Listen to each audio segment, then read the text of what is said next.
This is the Engaged as Fuck podcast. Our life is dope and we do dope shit. Welcome to the show. This is our podcast song. The Engaged as Fuck podcast. Buckle up, Buttercup. All right, you badass wedding hustlers, welcome back to the Deep Dive. Today, we're ditching the sloughy bullshit and diving straight into the money-making magic. You know what? Pricing psychology. Oh, yeah. We're dissecting this awesome book by a seasoned wedding photographer who's spilling the tea on how to charge more and win more. It's called Pricing Psychology for Weddings. Charge more, win more. Love that. And let me tell you, this shit's about to get real. Yes. So buckle up, Buttercup, because we're about to break down how to use psychology to make those dollar bills rain. Make it rain. Okay, so let's face it, pricing can be a goddamn mindfuck. Oh, tell me about it. It's not just about slapping a number on your services and hoping for the best. Huh. It's a psychological game. It is a game. And today, we are learning how to play to win. Absolutely. And you're damn right. Most wedding pros trip up because they think they're just selling photography or flowers or whatever. Right. But you're not selling a product. It's not a product. They're selling an experience. Right. A feeling. And guess what? Studies show that 60% of people believe that a higher price equals higher quality.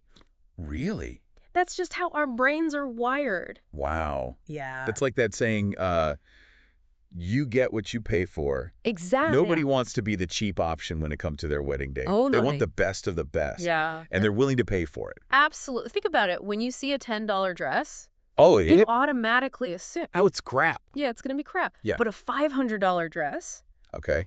that's got to be some high quality shit, right? Right. The price tag itself creates a perception of value. That's so true. Yeah. Damn straight. So how do we translate that into actual dollar amounts for our services? Yeah. I mean, we don't want to scare people off, but we also don't want to end up in the bargain bin Right. with all the other desperate-ass vendors. You hit the nail on the head. You've got to find that sweet spot, the upper middle ground, Yeah. where you're seen as premium, Right. but not out of reach. Okay. Let's say the average photographer in your area charges between $3,000 and $5,000. Mm-hmm.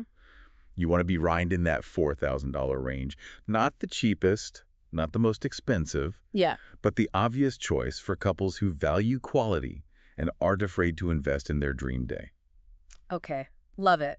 Hmm. But how do we make sure we're not just throwing out like random numbers? I've heard all this talk about psychological tricks like the left digit effect and charm pricing. Yes. What the hell is all that about? Ah, yes, the mind games. Let's get sneaky. Okay. The left digit effect is all about how our brains process numbers, basically. Okay. We tend to focus on the leftmost digit. Yeah. So $3,999 feels way cheaper than $4,000, even though it's barely a difference. Wait, so instead of charging $4,000, I should charge $3,999. Dead serious. Please. It's a subtle shift, but it can make a huge difference in how people perceive your pricing. Mind blown. So what about this charm pricing thing? Charm pricing is all about using those magical digits 7 and 9 to make your prices seem more appealing. Instead of $3,000, you might go with $2,997 round numbers. Feel arbitrary, like you pulled them out of your ass. Right. But charm pricing suggests a carefully calculated value. Sneaky. It's like we're planting subliminal messages in our clients' brains. Yes. Okay, so we're using psychology to set our prices like the badasses we are. But what happens when some cheapskate comes along and asks for a discount? How do we handle that shit without losing our cool and our profit? Discounts. Honey, we don't do discounts. Okay. Discounts are for suckers. They devalue your work and attract the wrong kind of clients, the ones who are always looking for a deal and will nickel and dime you to death. Trust me, you don't want those energy vampires sucking the life out of you. Preach. I've totally been there, desperate for the booking, giving away the farm, and then kicking myself later for undervaluing my time and talent. But why are discounts so bad? Isn't it just a little off the top? What's the big deal? Oh, honey, it's way more than just a little off the top. Think about it this way. When you see a store having a massive sale, do you think, wow, their stuff must be amazing? Or do you think, I wonder what's wrong with it? Yeah, you start to question the quality. Yeah. You're like, if it's so good, why are they practically giving it away? Exactly. It's like finding a designer dress in a thrift store. Right. You immediately assume it's a knockoff. Bingo discounts send a message that you're not confident in your worth, and trust me, clients can smell that shit a mile away. Plus, you're attracting the wrong kind of clients, the bargain hunters who will haggle you down to your last penny and then complain about every little detail. Oh, I know those types, they'll suck the life out of you and your profit margin. So what's the alternative?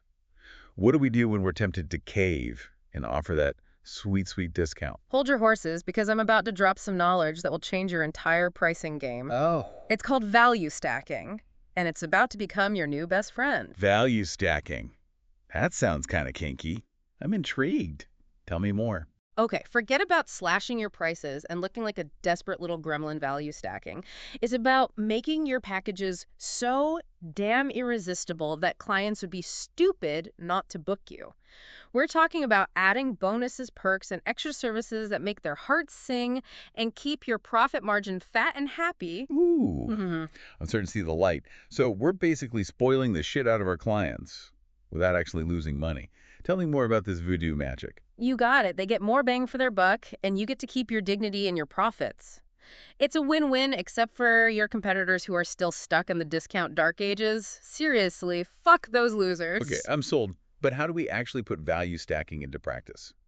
Give us some examples for all the different badass vendors out there. All right, let's break it down. Say you're a photographer. Instead of giving a discount, throw in a free engagement shoot or some extra album pages.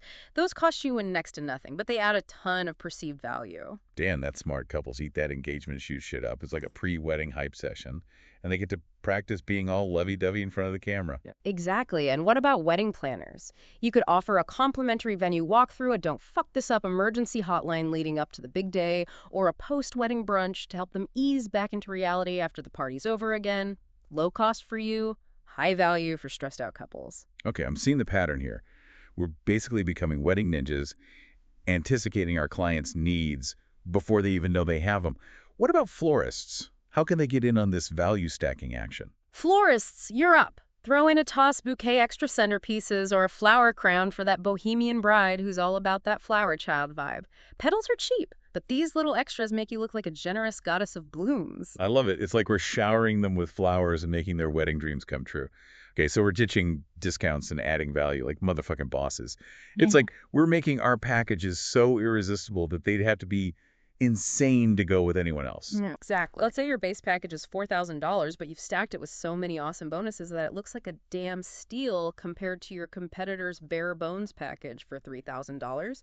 You're the obvious choice, even though you're technically more expensive. And guess what? You're making more money, honey. This is making my entrepreneurial heart sing. But wait, there's more. Right. You mentioned something about a Jedi mind trick for wedding vendors. Tell me everything, don't hold back. Ah, yes, anchoring. This is where things get really interesting. It's all about using a super premium package to make your mid-tier offering look like a goddamn bargain. People are naturally drawn to the middle option. It's like they're programmed to avoid extremes. So how do we set up this Jedi mind trick? I'm ready to use the Force to boost my profits. Think of it as a three-tiered pricing structure. You've got your luxury package, the creme de la creme, the no-holds-barred, blow-your-fucking-mind extravaganza. Maybe it includes extra hours of coverage, a second shooter, a deluxe album, a custom-designed wedding website, a drone show, the whole shebang, and then you price that motherfucker high, like $7,500 high. Damn, that's a high roller package, but I bet it would make a couple feel like royalty. Exactly. But here's the kicker. You're not really expecting to sell a ton of those. It's there to set the anchor to make your middle tier, your signature package look like the sweet spot. So let's say your signature package is $4,500. It's still got all the key goodies, but it's a little more attainable for the average couple. And then you have your basic package, just the essentials for, say, $3,000. Okay, I see what you're doing here. The couple looks at that $7,500 package and has a mini heart attack. Then they see the $3,000 package and think, that seems a little cheap. Are they using a potato to take pictures? And then, bam, they land on the $4,500 package like it was meant to be. They feel like they're getting a fantastic deal without sacrificing quality, and you've just increased your average booking price like a boss. It's all about understanding how people make decisions. Once you know the rules, you can play the game and win. This is some next level shit right here. Yeah. I'm feeling like a goddamn pricing ninja. Yeah. But let's get real for a second. A lot of us struggle with charging what we're worth. We've got imposter syndrome. We're afraid of scaring people off, or we're just plain terrified of asking for the big bucks. What advice do you have for those of us who are still wrestling with this mindset? I get it. It's hard to break free from that scarcity bullshit, especially when you're first starting out, but you gotta remember, you're a fucking artist. You're talented, you're passionate, and you deserve to be paid for your skills. And guess what? Charging higher prices actually creates a perception of luxury and exclusivity.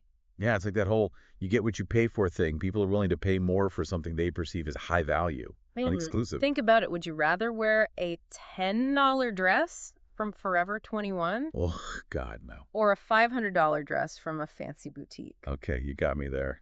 I'd rather be caught dead in a potato sack than a dress from Forever 21. But what about all those bargain hunters out there? Aren't we going to lose them if we raise our prices? Good riddance, I say. Let them go feast on someone else's discounted scraps. Trust me, you don't want those clients anyway.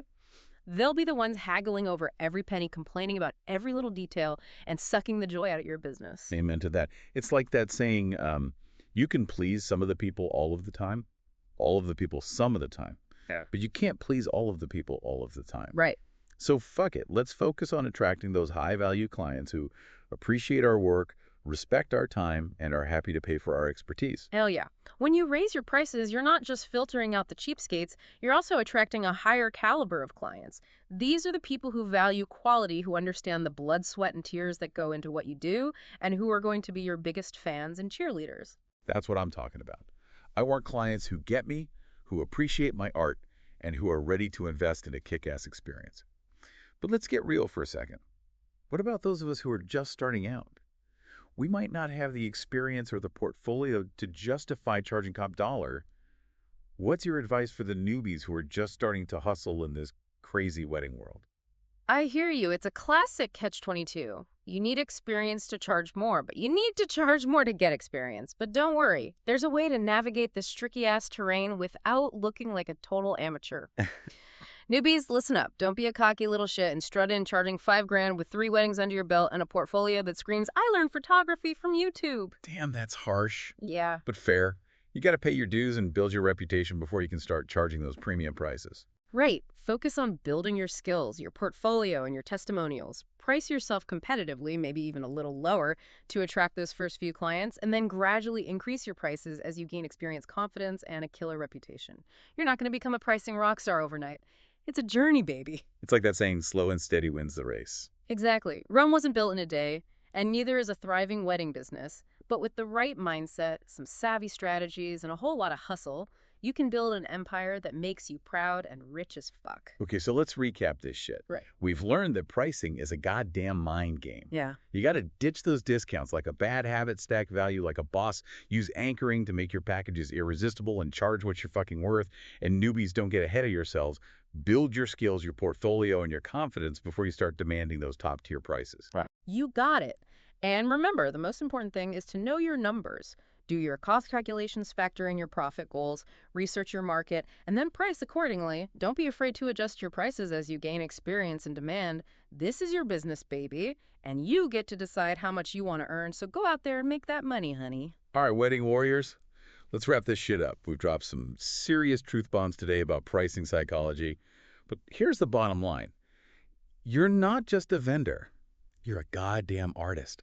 You bring dreams to life, you create memories that last a lifetime, and you deserve to be compensated accordingly. You're not running a charity, you're running a business, and businesses need to make money to survive. Damn right. Don't let anyone tell you otherwise. So what's the final pep talk for our badass listeners? What's Yeah. the one thing they should take away from this deep dive and tattoo on their goddamn souls? Know your worth, and then add tax babies seriously. Do your cost calculations, figure out how much you need to make to live the life you want, and then price your services accordingly. Don't be afraid to charge a premium for your expertise, and once you've set those prices, own them. Project Confidence, stand your ground, and don't let anyone tell you you're not worth it. Fucking preach. Confidence is key. If you believe in your value, your clients will too. And if some cheapskate tries to haggle you down, tell them to kiss your ass and go find another vendor who's willing to undervalue themselves. You're not here for the bargain hunters. You're here for the clients who appreciate your talent and are ready to invest in a kick-ass experience. You tell them, remember, you're not just selling a service, you're selling an experience, a feeling, and that shit is priceless. Jam straight. So go out there, set your prices like the badass bosses you are, and watch the money roll in. And that's a wrap on another deep dive. We hope this episode lit a fire under your ass and inspired you to charge what you're worth. Now go forth and conquer the wedding world, you magnificent bastards. That was our show. Our life is dope and we do dope The shit. Engaged as Fuck podcast. The song is over. Buckle up, Buttercup. Hope you liked it. Hope you liked The Engaged as Fuck podcast.